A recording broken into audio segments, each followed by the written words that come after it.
বার্তা এক নজর। আহমেদাবাদে ঘটা বিমান দুর্ঘটনায় মৃত সমস্ত ব্যক্তির আত্মার শান্তি কামনায় অভিনব পদক্ষেপ দেখা গেল হুগলির উত্তরপাড়ায় দোলতলার ঘাটে, যেখানে উত্তরপাড়া পুরসভার ভাইস চেয়ারম্যান খোকন মণ্ডল এবং হুগলি শ্রীরামপুর তৃণমূল যুব সভাপতি শুভদীপ মুখার্জি এবং পৌরপিতা তাপস মুখোপাধ্যায়ের নেতৃত্বে নেতাদের এবং বহু কর্মী সমর্থক জাতীয় পতাকা হাতে গঙ্গায় প্রদীপ জ্বালিয়ে ভাসিয়ে মৃত মানুষের আত্মার শান্তি কামনা করলেন।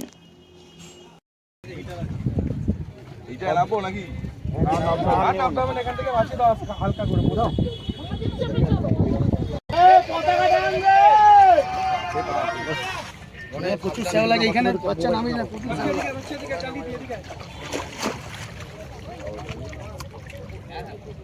একটা ধাপ হয়ে যাচ্ছে টুকুনি রাগ না ঠিক না বলা পুরোসি ইরা নামিস না কিন্তু না না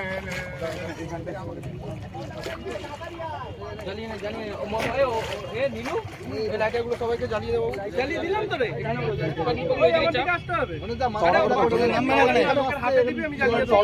একটা লট শেষ হোক সবগুলো জ্বালা চুয়ানি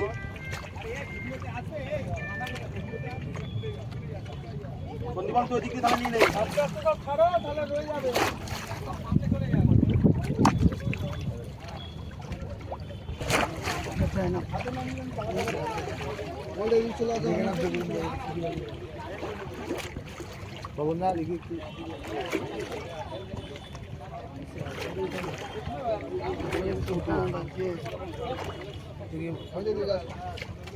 আমি মনে হচ্ছে কোথায় যাবো না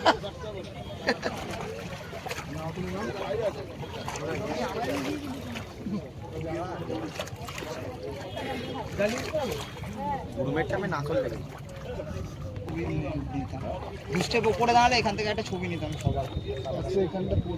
ওখানটা তুমি দেখবে না, স্লিপ আছে, স্লিপ আছে দেখবে, আমি পা দেখে একটু পোট্রেটা তুলবি।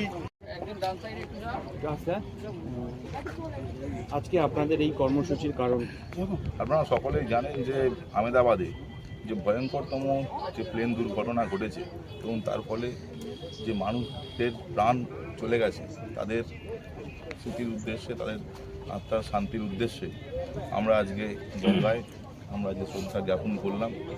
আমরা চাই এই ঘটনার পূর্ণাঙ্গ তদন্ত হোক এবং এই ধরনের ঘটনা যেন আর দ্বিতীয়বার যেন না ঘটে। আমরা ভারত সরকারের কাছে প্রার্থনা করছি যে আপনারা সাধারণ মানুষের জীবন নিয়ে এইভাবে ছিনিমিনি খেলা বন্ধ করুন। মানুষ কোথায় যাবে? মানুষ ট্রেনে সফর করলে ট্রেনে দুর্ঘটনা হচ্ছে, মানুষ ট্রেনে সফর করলে বিমান দুর্ঘটনা হচ্ছে, মানুষ কোথায় যাবে? সরকার বলবে যে টাটা এখন নিয়েছে, কিন্তু এতদিন তো এই এয়ার ইন্ডিয়া তো সরকারের হাতে ছিল, তো এর রক্ষণাবেক্ষণের দায়িত্ব তো সরকারের ছিল এতদিন। তারপরেও সবথেকে বড় প্রশ্ন যেটা, যে সেই দিন ওই বিমানে ছিলেন গুজরাটের প্রাক্তন মুখ্যমন্ত্রী বিজয় রূপানি। যেখানে একজন প্রাক্তন মুখ্যমন্ত্রী যেখানে সফর করবেন, সেইখানে একটা প্লেন উপযুক্ত তার পরীক্ষা ছাড়া, তার ফিট সার্টিফিকেট ছাড়া, আমরা জানতে পারছি পরে যে তার দুটো ইঞ্জিন নাকি চলছিল না। এই অবস্থায় কি করে এতজন মানুষের প্রাণের ঝুঁকি, এতজন মানুষের প্রাণ নিয়ে কীভাবে কেন্দ্রীয় সরকার খেলছে, আমরা সেটাই প্রশ্ন করছি। এবং আমরা করজোরে নিবেদন করছি ভারতবর্ষের প্রধানমন্ত্রীর কাছে যে আপনারা সাধারণ মানুষের জীবন নিয়ে খেলা বন্ধ করুন। আপনারা কখনো সৈনিকদের জীবন নিয়ে খেলছেন, আপনারা কখনো ভারতবর্ষের সাধারণ মানুষের জীবন নিয়ে খেলছেন। এভাবে আর কতদিন? আমরা ওনাদের কাছে আমি করজোরে আমরা নিবেদন করছি যে এইভাবে ভারতবর্ষের সাধারণ মানুষের জীবন নিয়ে খেলা উনি বন্ধ করুন।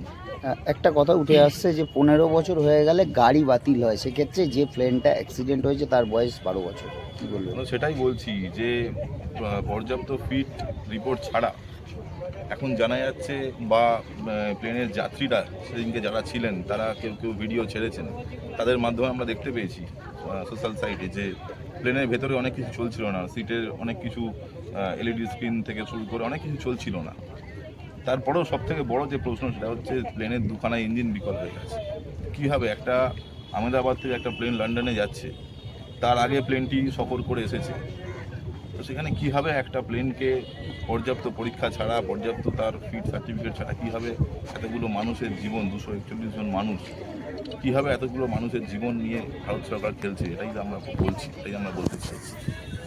সব থেকে বড় কথা, যেখানে একজন প্রাক্তন মুখ্যমন্ত্রী, যে রাজ্যের 27,000 কোটি টাকার একটা দুর্নীতির প্রশ্ন সেই প্রাক্তন মুখ্যমন্ত্রী তুলেছিলেন, কীভাবে তাহলে এই দুর্ঘটনা তাহলে নিছকই দুর্ঘটনা নয়, এটা সাধারণ মানুষ প্রশ্ন করছে, এটা সাধারণ মানুষ বলছে তাহলে এই দুর্ঘটনা একটা নিছকই দুর্ঘটনা নয়, এর পেছনে অন্য কোনো কারণ থাকতে পারে। আমরা তাই পূর্ণাঙ্গ তদন্ত দাবি জানাচ্ছি এবং আমরা দাবি জানাচ্ছি যে এই ধরনের ট্রেন যে কোনো মানুষের জীবনের যেতে ঝুঁকি না, মানুষের জীবন যাতে এইভাবে না চলে যায়, আমরা তাই জন্য কেন্দ্রীয় সরকারের কাছে আমরা আর্জি জানাচ্ছি যে আপনারা এর জন্য ব্যবস্থা গ্রহণ করুন, সাধারণ মানুষের জীবন নিয়ে আপনারা খেলবেন না।